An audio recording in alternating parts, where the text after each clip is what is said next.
people like me. You need people like me so you can point your f***ing fingers and say, that's the bad guy. That's the bad guy. That's the bad guy. That's the bad guy. That's the bad guy.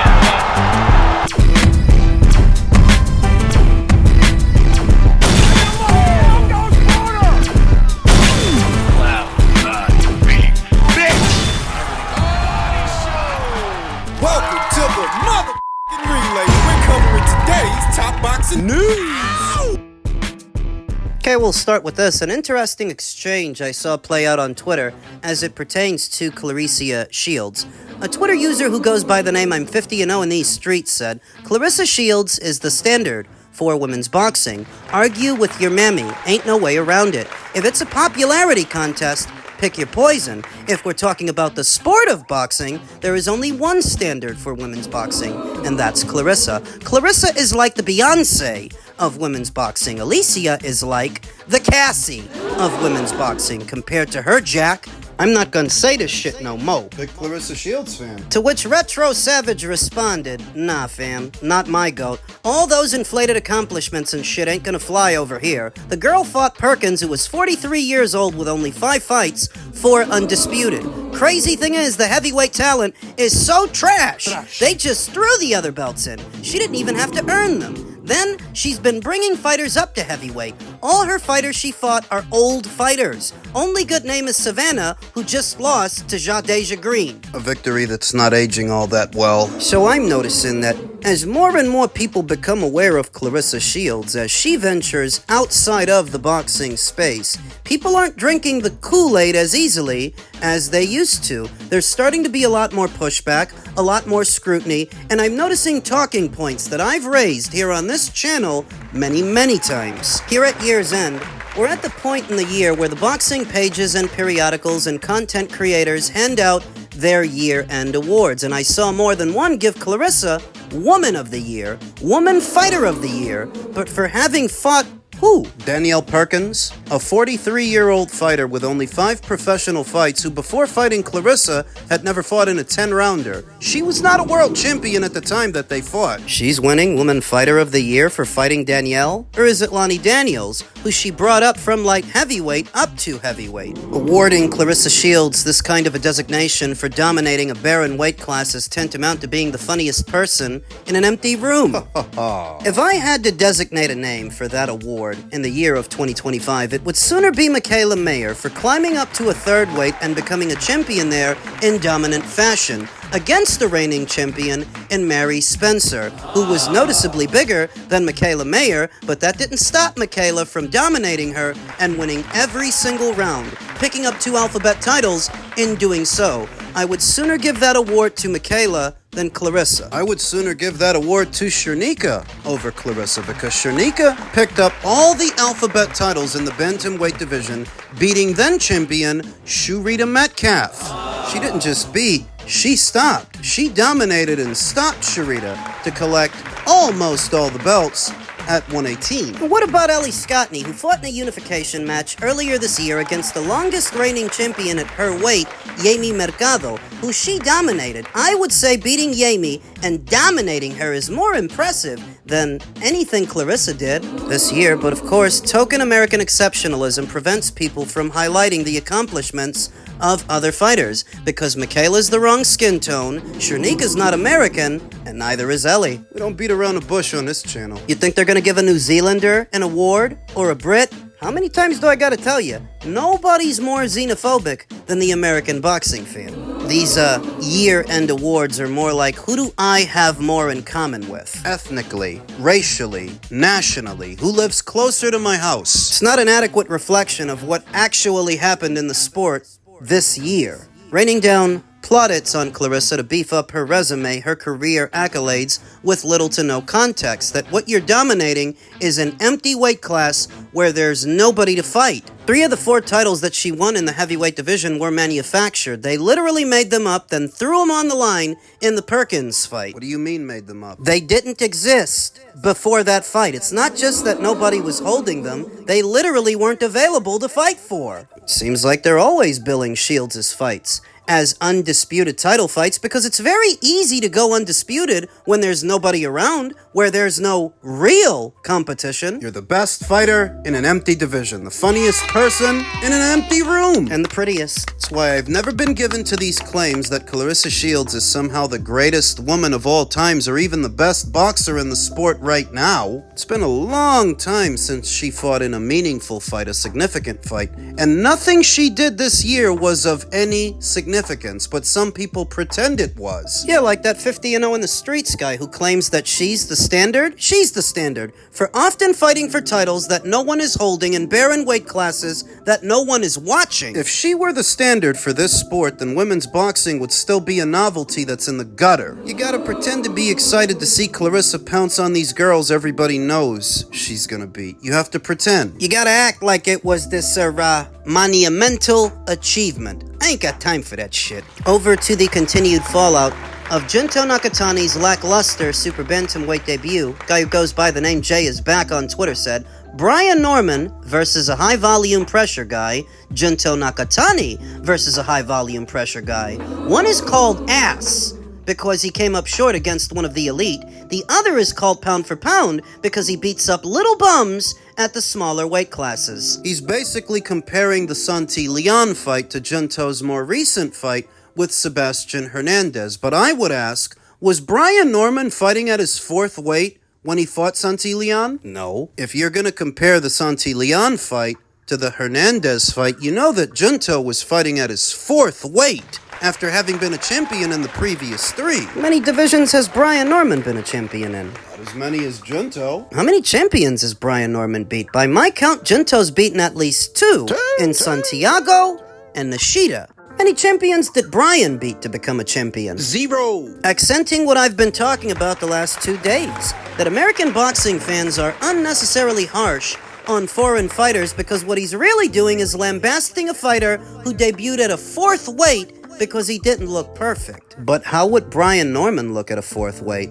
Hell, we don't even have to make it 4. How would he look at junior middle when you're getting wobbled and beat up by light punching Devin Haney? How would you fare at 154? 160. That you're so critical of Junto at what is his fourth weight, being less than understanding, less than objective. Often the case when dealing with American boxing fans who by and large these days have the worst boxing takes in the sport.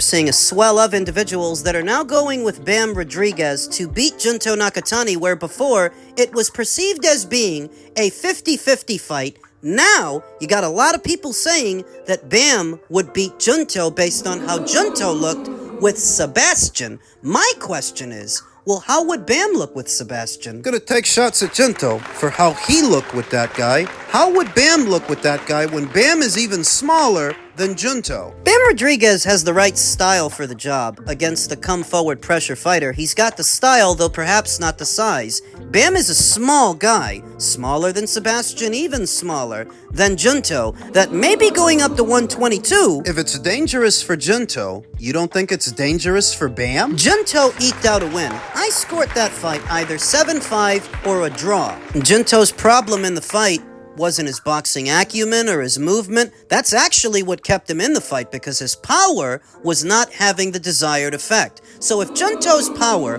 wasn't enough to get Sebastian's respect, what makes you think Bam's power would get his respect? I'm a fan of both fighters. I'm just calling into question the rationale here, that however Junto looked with Sebastian, Bam's not Sebastian. He's not a 122-pounder. He's not a big, aggressive, come-forward pressure guy who can hold a shot from a Junto Nakatani. We don't know that Bam can hold a shot from a Junto Nakatani. We don't know that he could hold a shot from Sebastian. Very soon we may get a look at Bam at 118 pounds, and for his sake, I hope that he can stay in character, and I hope that he can continue to be dominant, but moving up in weight, he is subject to the same perils as Junto Nakatani. It's not one way. The further up you go, the more you have to rely on your boxing, since your power may not come up with you. May not come up with Bam. But alas, Junto Nakatani, looking as human as he did, in some ways took the air out of the tires for the Japanese super fight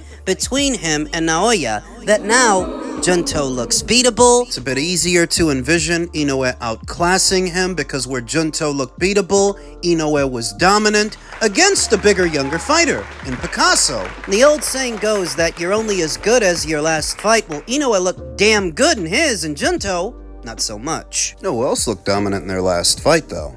Bam Rodriguez. Eddie Hearn, always the promoter, made sure to throw his man's name in the hat for a Naoya Inoue fight. A mouth-watering matchup that the Monster welcomes. Inoue made easy work of Alan Picasso to score a unanimous decision win Saturday while headlining the Ring 5 night of the Samurai Show in Saudi. The undisputed super bantamweight champion now moves on to face fellow Japanese countryman Junto Nakatani, who also won on the night during a war and decision against Sebastian Hernandez. Matchroom Boxing head Eddie Hearn was the promoter of record for the event and got the opportunity to put Inoue on a pedestal after previously trying to dethrone him with his other fighter, Murodjan Akhmadaliev. Hearn envisions Inoue encountering another pound-for-pound fighter pitting in 2026 against Jesse Bam Rodriguez once the Monster's chapter with Nakatani ends. It's a conversation that's beginning to gain some momentum. Bam versus Inoue. The issue is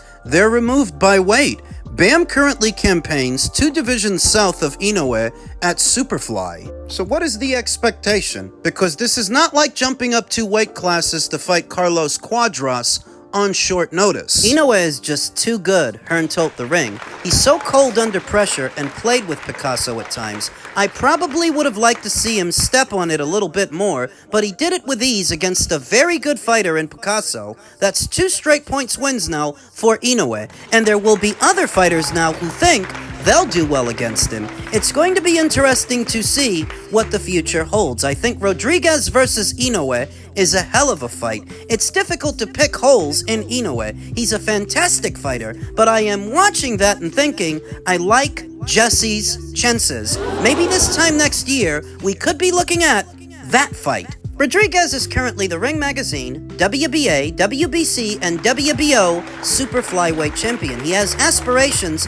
to become an undisputed champion, a goal that became complicated this week when IBF champion Willibaldo Garcia was hospitalized, and his title fight versus Kenshiro Taraji was canceled. Rodriguez will now have to wait and see what Garcia's future entails, or move up to 118 to chase titles in a new division before getting a potential call for Inoue at 122. When he's ready, he can fight at junior feather, and the timing is perfect for each other. I would love for him to wait to challenge me, said Inoue. The sooner the fight happens, the more it favors the Monster. The longer it takes to make, the more it favors the younger fighter. But the longer it takes to make, the more it becomes a distant possibility. We don't know how much longer Inoue will stay at 122.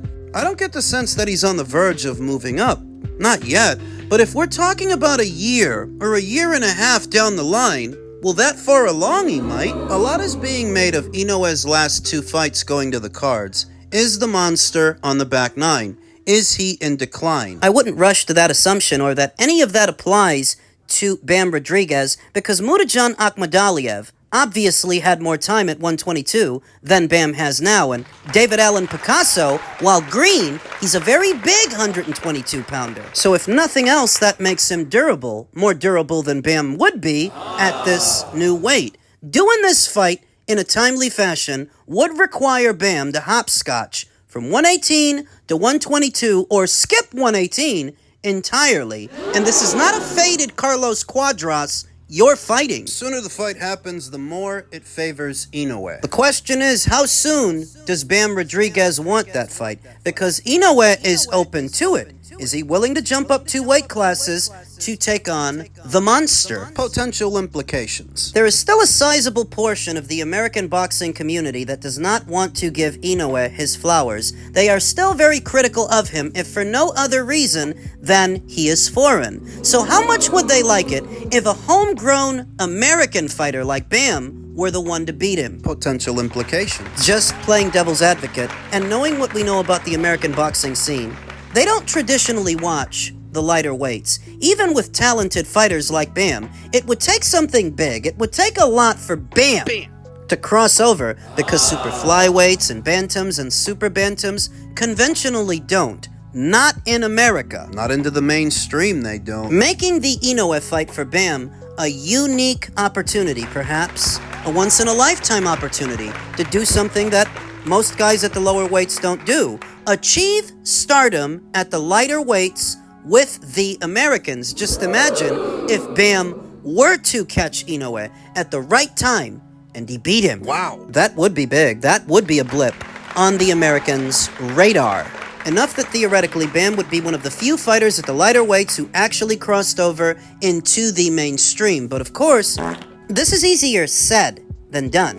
Jumping up 2 weight classes to fight Inoue? And winning. Lost in the fog of all these knee-jerk reactions and critical Americans is the quality of Inoue's work in the last 2 fights, that even if he didn't knock Muradjan Akhmadaliev out or David Allen Picasso out, he thoroughly outboxed the both of them. And these are very different fighters with very different physical dimensions and styles, and he beat them both easy. What doesn't really get said enough is that Inoue is actually an excellent boxer that's devoid of the power. The poise. He didn't bite on any of David Allen Picasso's feints, knowing his range, always an optimal distance to let off a counter, let off a punch, punches upstairs, punches downstairs, against the noticeably bigger, taller, younger fighter. Speed doesn't look to have gone anywhere. Moments where Inoue is letting go of 3 and 4 punch combinations as David Allen Picasso hung on for dear life. Speed doesn't look to have gone anywhere. When Bam Rodriguez fought Gallo Estrada 2 or 3 fights ago,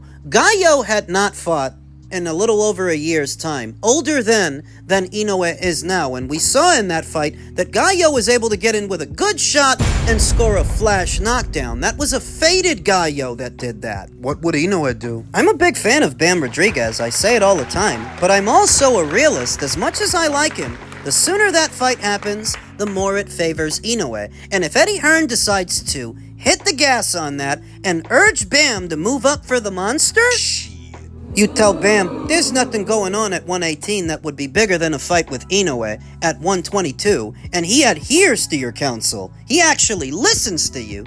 You might get that kid beat. There's no shame in losing to somebody like Naoya Inoue. Would be no shame in Bam moving up 2 weight classes and coming up short against a fighter of that caliber. Careful that you're not counting Bam out like you counted Terence Crawford out when he moved up 2 weight classes for Canelio. I am being careful.